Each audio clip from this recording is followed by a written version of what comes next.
Te lo explico. Historia contemporánea para bachillerato.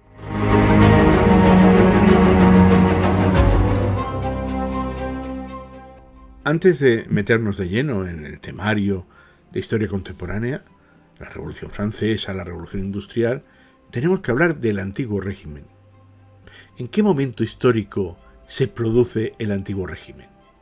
Tenemos que ir al punto de la Revolución Francesa, a 1789, y los años posteriores.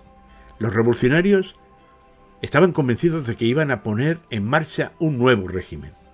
Por lo tanto, decidieron que todo lo que había antes de la revolución fue lo que ellos denominaron el antiguo régimen.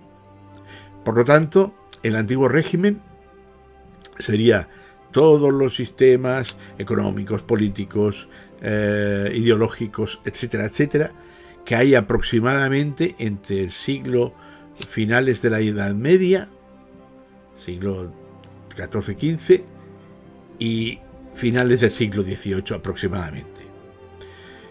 ¿Qué es el antiguo régimen? Pues mirad, ahí tenéis una imagen que define perfectamente lo que era el antiguo régimen.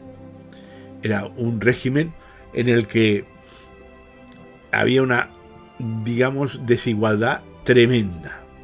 Fijaros que aquí vemos dos personajes que están colgados a lomos de un tercer personaje.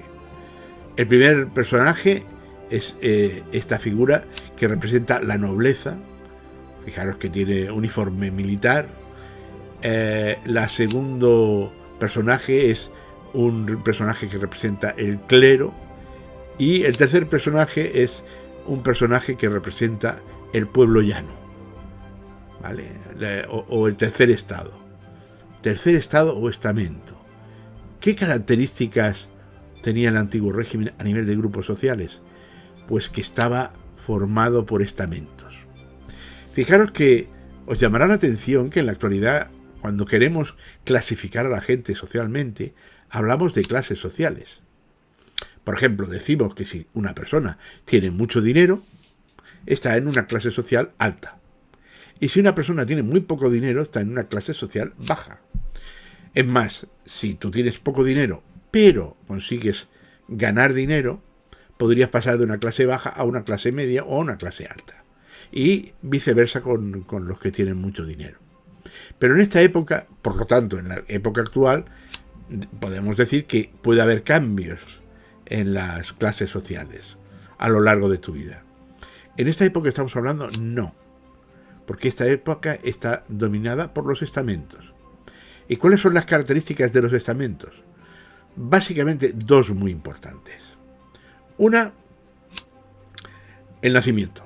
Es decir, que si tú nacías en el tercer estado, te morías en el tercer estado. Era muy, muy, muy difícil, altamente improbable que tú pudieras pasar a la nobleza. Solo en casos muy especiales, que el rey nombraba caballero a alguien, lo convertía en noble. Normalmente los nobles nacían nobles y morían nobles. Y los campesinos nacían campesinos y se morían campesinos. Evidentemente el clero, vosotros diríais, ¿se puede nacer en el clero? No, pero casi, porque muchos de los altos mandos del clero eran hijos de nobles que, como no podían heredar, porque no eran primogénitos, los cargos, los títulos nobiliarios, pues los colocaban de altos cargos de la iglesia. Por lo tanto, nobleza y clero en muchos aspectos eran casi el mismo estamento. Y el tercer estado ahí englobaba a la mayor parte o el tercer estamento de la población. Y ahí tenemos pues toda una serie de gente, desde campesinos la mayoría, a comerciantes, industriales, banqueros, pero que vemos que aquí hay, a diferencia de los otros dos estamentos, aquí hay una diferencia de dinero muy grande. Es decir, dentro del tercer estado podría estar un banquero que tenía mucho dinero y un campesino que no tenía nada. Fijaros, aquí tenéis la estructura de poder, ¿no? El rey como unión de los dos estamentos poderosos, el nobleza y el clero, y abajo los curritos. Si viéramos en número de personas, sería al revés. La parte de abajo sería la más grande y la parte de arriba sería la más pequeña. Bueno, ¿de qué vive? O sea, ¿cómo se estructura esta sociedad basada en los privilegios? ¿En qué consisten los privilegios? Porque nobleza y clero no pagan nada y el tercer estado lo paga todo. ¿Y a qué se dedica el tercer estado? Bueno, he dicho que había muchas cosas, pero en el 80% de los casos se dedicaban a la agricultura. Es decir, la industria y el comercio eran muy poco tenían muy poca importancia. ¿Por qué? Porque los productos industriales que se comerciaban eran muy caros y solo los ricos tenían dinero para comprarlos. ¿Y por qué había tanta gente? Mira, alguno de vosotros pensará, bueno, en los países desarrollados en la actualidad, muy poca gente se dedica a la agricultura. Y esa poca gente genera alimentos para que comamos la mayor parte de gente. Esto sucede porque la agricultura actual capitalista es una agricultura muy productiva. Pero la agricultura que estamos aquí hablando es una agricultura muy poco productiva. ¿Y eso qué quiere decir? Quiere decir que la economía del antiguo régimen es lo que se llama una economía de subsistencia. Esto es, una economía en la que se producía tan poco en el campo que prácticamente todo lo que se sacaba del campo era para pagar impuestos y comer, y para nada más. Por lo tanto, muchas veces ni siquiera para comer. Esa era la economía del antiguo régimen. Evidentemente, los otros dos estamentos, los que no pagaban impuestos, eran los que vivían estupendamente. Lógicamente, ¿cómo era la población de esta época? Pues ahí tenéis la imagen. Bastante desastrosa. Fijaros, es una población que tiene unas altas tasas de natalidad y unas altas tasas de mortalidad. Es decir, nacía mucha gente, pero también se moría mucha gente.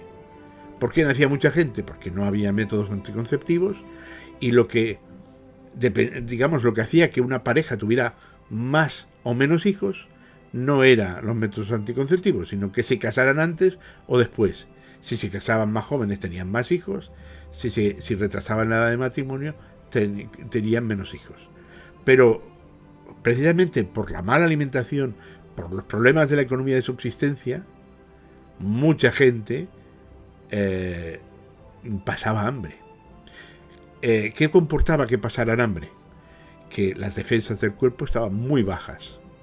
Y entonces cualquier epidemia, la viruela, una gripe, constipados, se llevaba por delante a mucha gente. Especialmente las grandes epidemias de enfermedades contagiosas. Se podía llevar en una atacada al 30 o el 40% de la población por delante. Por lo tanto, si alguna vez crecía algo la población, las epidemias se encargaban de mutilarla perfectamente. Y desde el punto de vista político, ¿quién manda? ¿Cómo se estructura? Ya hemos visto que es una sociedad estamental. Pero normalmente el sistema de gobierno fundamental en el antiguo régimen es aquello que llamamos la monarquía absoluta. Y ahí tenéis un ejemplo de uno de los monarcas absolutos más importantes. ¿En qué se basa la monarquía absoluta? Pues aproximadamente a partir del siglo XV, el rey se convierte en el noble más importante. ¿Y cómo se convierte en el noble más importante? Pues porque empieza a acaparar recursos económicos para tener su propio ejército. Y eso requiere que va a poner impuestos, que va a recaudar impuestos, que va a tener una serie de funcionarios para poder recaudar esos impuestos y un ejército potente para que ningún noble de su reino le pueda hacer sombra cuando toma decisiones. Por lo tanto, para tener ese poder absoluto, van a tener que tener recursos económicos importantes. ¿Y cómo recauda los recursos económicos? A través de impuestos. Con lo cual, fijaros, los campesinos pagaban impuestos a la iglesia, impuestos al señor feudal que tenían cerca, impuestos al rey, y con una agricultura absolutamente de muy baja productividad. Hay algunas excepciones, tenéis aquí en el texto, que el caso fue diferente, que es el de las monarquías parlamentarias, especialmente en el caso de Inglaterra. Porque en Inglaterra se produjo una rebelión que llevó a que el Parlamento le exigió al rey una serie de concesiones. Por lo tanto, eran los países que tenían muy poco monarquía parlamentaria. El rey no tenía todo el poder absoluto, sino que tenía que rendir cuentas en algunas cosas al Parlamento. En los de la monarquía absoluta solo tenía que reunir el Parlamento de cuando en cuando, y normalmente cuando lo tenía que reunir era para pedirles dinero, básicamente. Esa es la situación que nos encontramos justo cuando empieza la Revolución Francesa. Vamos a ir analizando más menorizadamente cada uno de estos temas sociales, económicos, demográficos y políticos. Nos vemos en el segundo apartado.